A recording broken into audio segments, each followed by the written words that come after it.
It's a final in Tallahassee. Pitt up 3 with 2.5 minutes left to go. Jakarian Turner from 3 yards out puts the Panthers up 10. Florida State would get a touchdown with less than 2 minutes left to go to cut it to 3. But that is all she wrote from Doak Campbell as the Pitt Panthers catching 10.5, nearly 3-1 on the money line, cashing in over a 57 and a hook. Cashes for Pitt, snaps a 7-game road losing streak against AP-ranked teams.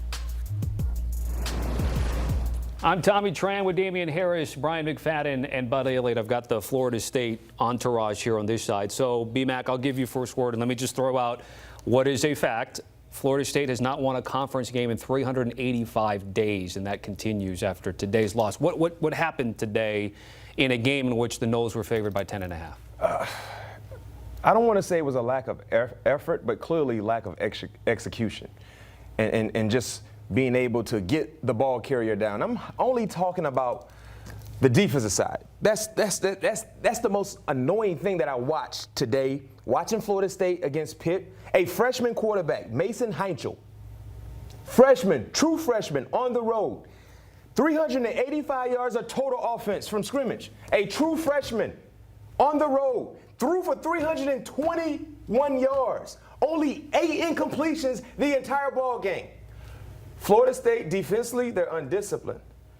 You see poor rushing lanes from the defensive linemen. I've yet to see someone set the edge. The perimeter is always exposed against the defense. Poor tackling. Zone drop-its from the second-level guys are horrible. Linebackers have no clue where they're supposed to drop in zone coverage, not to mention in man coverage. All we saw was Pitt utilize the same game plan that Virginia used, Miami used. Expose the linebackers anytime they're in a matchup against the running backs. We have yet to cover a wheel route. We will continue to see a wheel route week in and week out until we cover it.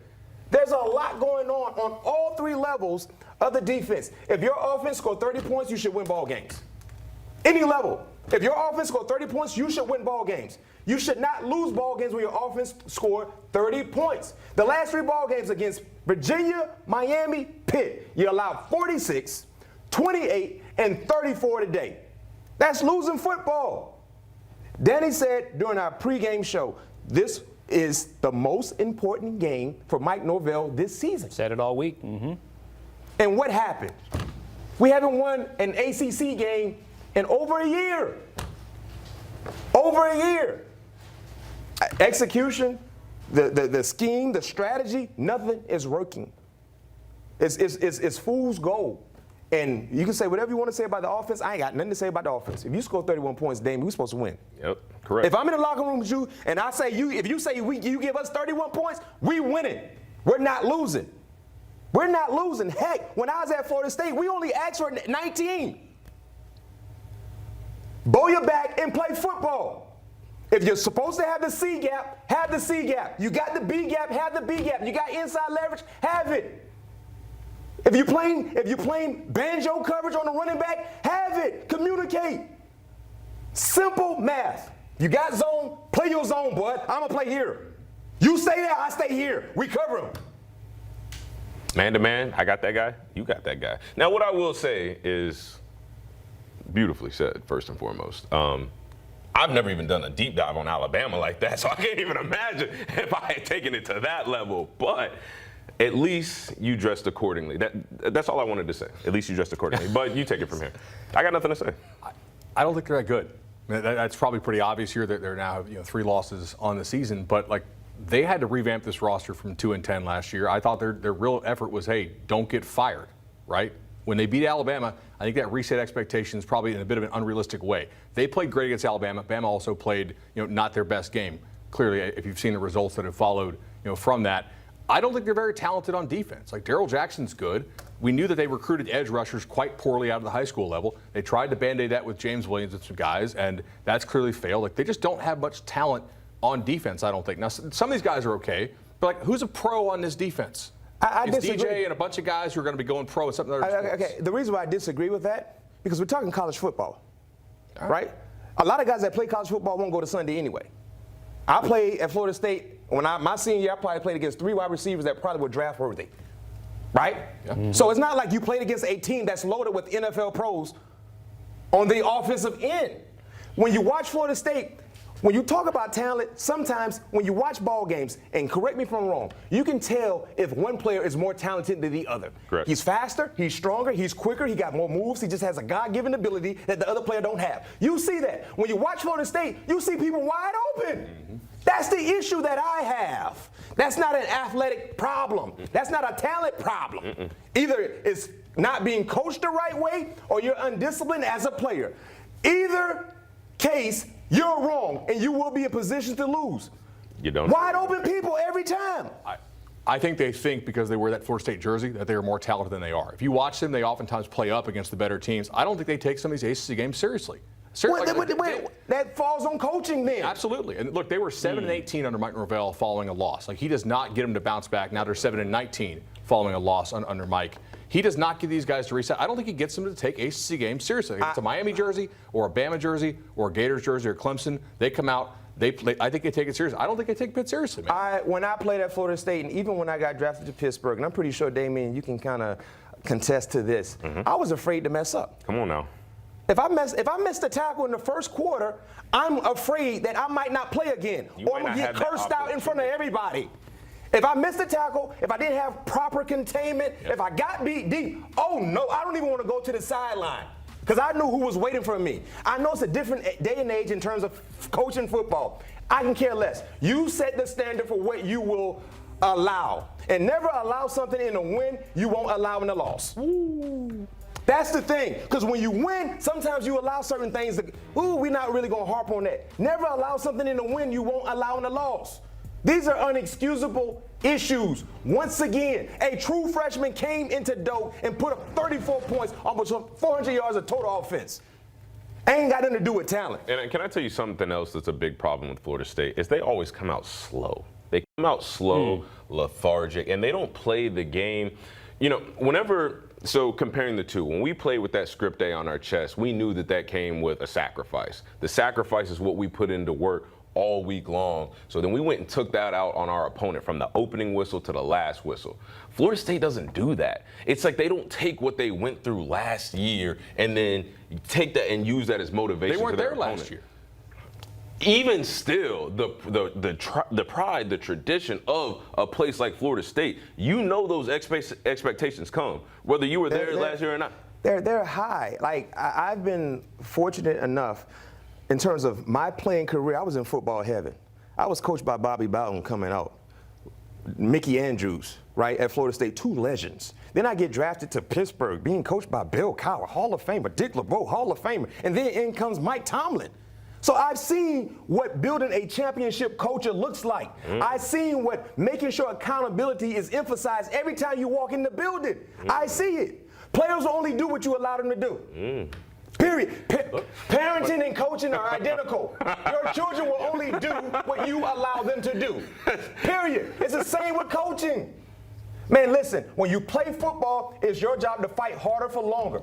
You might not always be the fastest or the strongest, but you would never allow someone to outfight you in your house. And just play, do your job. Listen, I'm sorry, but I cannot tolerate seeing people wide open all the time.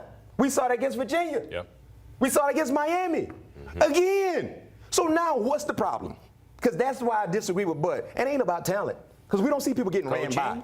Is that where you're getting to? It's either coaching or you have undisciplined players. But you say he allows it. I think he allows it in terms of the effort level of his coaches in recruiting. I don't think they work as hard as Napier's guys. I know they don't work as hard as Mario's guys. They do not. But see, that's the thing. It's like at some point in time, it ain't working. Yeah, but it's $55 million to fire him. The standard is this high. You can't come on. Like, I really thought going into Clemson game we should be 5-2 at the Miami. That's what I was thinking. Like preseason? No. After we lost to Miami last week, we can get to Clemson 5-2. That's a plus, right? Yeah. Because expectations change. Right. If someone would have told me, B-Mac, after winning 2 games last year, or Bud, the same thing to you, hey, you guys could win 8 games in 2025, I'd have said yes. But then when you beat Alabama, expectations change. Then even though you lost to Virginia, expectations still change. You played Miami pretty close. Now this is a winnable game.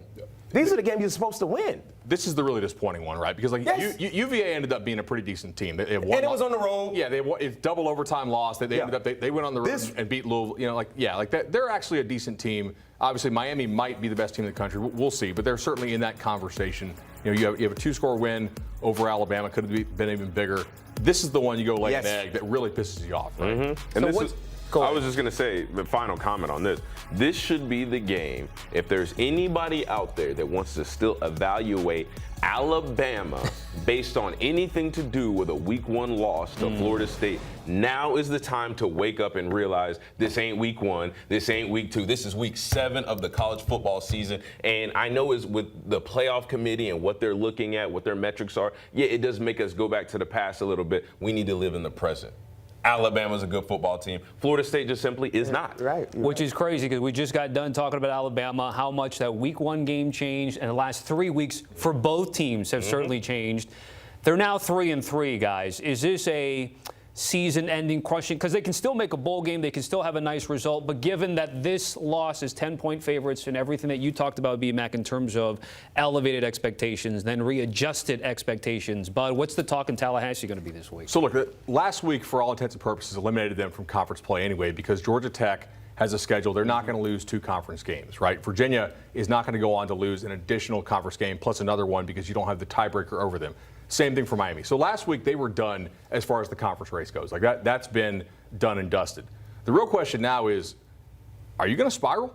Because last year you spiraled. You missed a bowl game. That's why I'm asking. Yeah. Mike Norvell has not had a track record of pulling them out of a spiral very well. Like they have to go on the road at Stanford. That's a game you should win, right? Now you could say Pitt's a game you should win. I definitely thought they should have won that game. I didn't think I was going to cover against Pitt because I don't really have a lot of faith in Norvell to get this thing turned around. I just think he's there until the buyout gets reduced, to be honest. But like, you could lose that Stanford game, then you're kind of at risk of missing a bowl. If you beat Stanford, you beat Wake, you're going to end up making a bowl game, right? Vatech's kind of a shell of its former self. You got guys sitting out after the coach firing. NC State doesn't play a lot of defense, but I'm certainly not chalking that up as an automatic win there in Raleigh with how this team's playing right now. I think with the Miami loss, hey, you still got to make a bowl, still got to finish strong. I don't think the goals have changed. Like the degree of difficulty has just gone up a little bit. Yeah, and like I said, man, expectations change. But if someone said, you know what, you guys will win 8 games in 2025, I think all the fans would say we'll take that because we only won 2 games. But now it's about, can we get to that plateau of potentially winning 7 or 8 wins? Because Bud said something that's very, very key. Now keeping everything together because you're in the midst of chaos right now because of disappointment. And the criticism is going to come, right? Deserving so. That's the landscape you're in college football. But if you lose to Pitt and go on the road and you struggle against Stanford, because right now everyone is licking their chops at Florida State. So it goes from being 3-0 to potentially having a clear opportunity to get into the ACC conversation, to all of that squandered out of the window, to now hoping to get enough to get a bowl invite. Now that is disappointing and alarming. And then you factor in the rest of the way, you got Stanford, Wake, Clemson, Virginia Tech, NC State, Florida. Outside of Clemson and Florida, it's not like it's a sticky road for success. But if you play how you play today, you can't win none of those games, which would be a total letdown when you talk about starting 3-0 and one of those wins coming against one of the best teams in college football. I hate that I've had to bring this up so many times, and I hate that I got to bring it up right now. A wise man sat in front of me one time in Tallahassee, Florida, and said, when you go into games, you're either looking for hell or you're looking for help. Right now, Florida State is looking for all the help they can get. That's all they're looking for is help. They ain't Who was that welcome wise help man right again? now. Can we pan over just one spot to the left? Cameraman, just one. This man right here, he's a very wise, sharp, handsome brother that I love looking up to and love learning from. He said to me, I did. Teams look for hell or help. And right now, Florida State is looking for all the help they can get. It still can turn into a positive year when you talk about winning 2 games. But the only way you can turn this negative into a positive is look yourself in the mirror and say, you know what, I'm screwing up. I'm tricking it off out here. As a coach, as a player, everyone got to go down to the rock bottom of the pit and say, you know what, I am tripping. I need to do a better job. That's it. That's the only way we all become better as adults. Admit when you're screwing up. We all screw up. I'm tripping out there sometimes. Yeah, I am. I'm my bad, but I'm going to be better. Hold me accountable, I'm going to hold you accountable. But stay inside of me, bro. Stop letting this man cross your face and you don't cover him. Simple. That's what football is about. We ain't in class. I can be loud as I want to be on the football field. I ain't in no library. I ain't in no office building. I'm on the football field. Communicate. Dang, watch this man crossing your face. I remember the days when they didn't care if we knew, if the other team knew I'm sorry what we was I got running. loud. If Yes, they heard our nobody communication, communicate to me. if they knew our signals. Let me know you hear me. Call so we're it on the same and page. Run it. All That's right, what we fellas. do. Plenty of time to still talk about Florida State. I'm sure I'm the sweating message now. boards and the chat rooms are going to still be going. 5-14 since that 13-0 start in 2023 seems like a lifetime ago. 8 straight ACC losses for Florida State. That's the longest in program history.